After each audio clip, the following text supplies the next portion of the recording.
Welcome to வழிப்போக்கன் channel.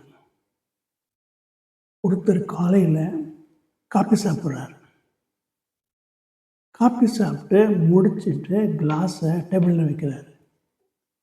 வச்சுட்டா திருப்பின்னு முழிக்கிறார். அவரோட wife கேட்குறாங்க, என்ன இன்னொரு காப்பி வேணுமா அப்படின்னு.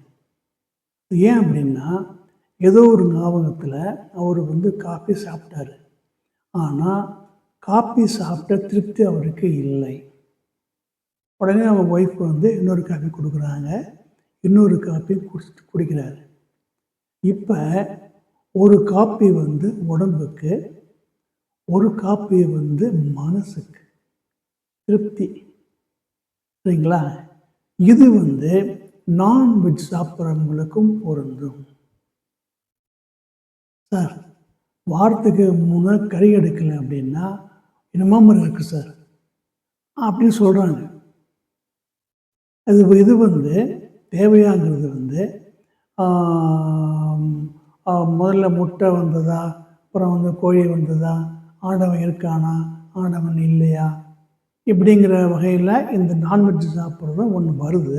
ஆனால் நான்வெஜ் சாப்பிட்றது கெடுதி அப்படின்னு டாக்டர் சொல்ல கிடையாது. சட்டமும் உணவுக்காக மிருகங்களை கொல்வது தவறு இல்லை என்று சொல்லுது. அதனால் நான்வெஜ்ஜுங்கிறது பொதுவாக ஏற்றுக்கொள்ளப்படுகிறது.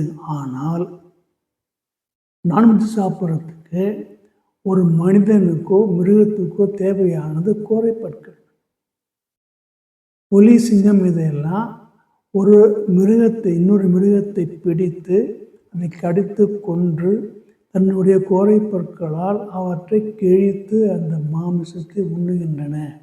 ஆனால் ஆடு, மாடு, மான் இவைகள் இன்னொரு மிருகத்தை கொண்டு சாப்பிடுவதில்லை. ஏனென்றால் அவைகளுக்கு கோரைப்பற்கள் இல்லை. இந்த வகையில் வருபவன் தான் மனிதனும். இஸ் ஹெர்போவரஸ். சாகப்பட்சின்னு சொல்லுவாங்க பார்த்தீங்களா? அந்த மாதிரி மாமிசம் சாப்பிடுவதற்கு ஏற்ற உடல்வாகும் தேவையும் இல்லாதவன் மனிதன். எப்பொழுது மனிதன் நதிக்கரை நாகரிகம் என்று சொல்லப்படுகிற ரிவர் சிவிலைசேஷனில் திளைத்து தானியங்களை உற்பத்தி செய்து சமைத்து சாப்பிட ஆரம்பித்தானோ, மனிதனுக்கு முற்காலத்தில் இருந்த கோரைப்பற்கள் உள்ளே சென்று விட்டன. இப்பொழுது மனிதனுக்கு இன்னொரு மிருகத்தை பிடித்து அதை கொன்று தோலை உரித்து கடித்து மாமிசத்தை சாப்பிட வேண்டிய அவசியம் இல்லை. மனிதனுக்கு தேவையான எல்லா சத்துக்களும் தாவரங்களிலும் பருப்பு வகைகளிலும் கிடைக்கின்றன. ஆனால் மனிதன் இப்பொழுது தன்னுடைய திருப்திக்காகத்தான் சாப்பிடுகிறான் என்பது உண்மை. மிருகங்களை பிடித்து கடித்து கொள்ள வேண்டிய அவசியம் இல்லாமல் கத்தியை செய்து, இல்லை வேறு ஆயுதங்களால், இல்லை ஒரு மிஷினால் மிருகங்களை கொன்று அந்த மாமிசத்தை புசிக்கிறான். It is okay. இப்போ ஒரு மனிதன் ஒரு மாமிசத்தை சாப்பிடும் பொழுது கொன்றால் பாவம், தின்றால் போச்சு என்று சொல்கிறார்கள். இது எவ்வளவு தூரம் உண்மை என்று நமக்கு தெரியாது, அதுக்குள்ளே போக வேண்டாம். ஆனால் ஒரு மிருகத்தை கொல்லும்பொழுது அதற்கு ஏற்படும் அந்த வலிக்கு அவன் பதில் சொல்ல வேண்டும். அதனாலேயே இளங்கோவடிகள் ஊன் துறமின்னு சொல்லியிருக்கார் சிலப்பதிகாரத்தில். அது வேண்டாம், அது இறந்த ஒரு மிருகத்தின் உடம்பு, அதை கொல்லுவதும் பாவம்தான் சொல்லுகிறார்கள். இன்னும் ஒரு படி மேலே போச்சு அப்படின்னா, ஒரு பட்டியில் ஒரு ஆடு வளர்க்குறவர் ஒரு ஆட்டை 2-3 ஆட்டை கசாப்புக்கு கொடுத்துருப்பாரு. கொடுத்த அப்புறம் நைட்டில் பார்த்தீங்க அப்படின்னா மேன் சவுண்டு கேட்டுட்ருக்கும். பார்த்தா குட்டிகள் கத்திக்கிட்டு இருக்கும். ஏன் அப்படின்னா அதோட அம்மாவை கசாப்புக்கு கொடுத்தாச்சு. குட்டிகளுக்கு கத்திக்கிட்டு இருக்கு, அம்மா வரலையே அப்படின்னு. ஆனால் அந்த ஒரு குட்டிகளையும் வளர்த்து அது பெரிதான அப்புறம் அதையும் கசாப்பு கொடுத்து அதையும் கொண்டுதான் மனிதன் சாப்பிடுகிறான்.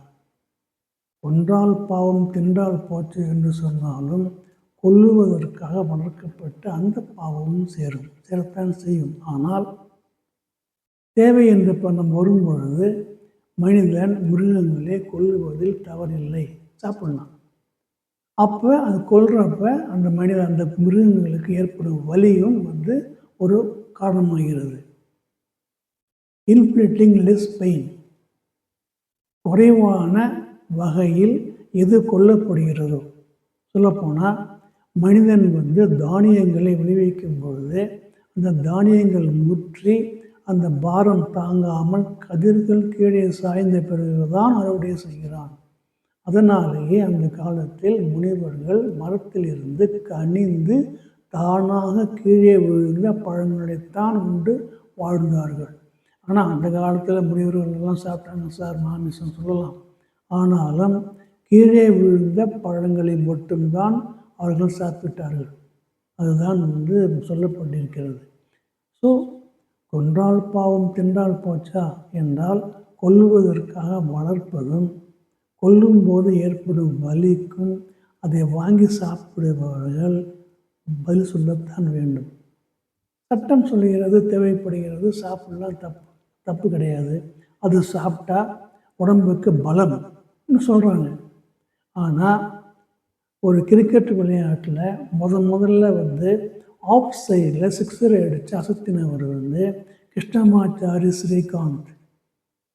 அவர் பேட் பண்ணார் அப்படின்னா ஃபீல்டர் பீட்டிங் கிடையாது, எதிரில் இருக்கிற பவுலர் கிடையாது, அம்பையர் பயப்படுவார், நான் ஸ்ட்ரைக்கர் பயப்படுவாங்க. அடித்தார் அப்படின்னு மூஞ்சி பேந்துடும் அப்படின்னு. அந்த ஒரு ஸ்ரீகாந்த் மோரிஞ்சான் தயிரிஞ்சான் சாப்பிட்ற ஐயர் தான். உடம்பு பலத்துக்கும் மாமிசம் சாப்பிடுவதற்கும் சம்பந்தம் இல்லை என்று சொல்லலாம், இருக்கிறது என்று சொல்லலாம். இது மனதை பொறுத்தது.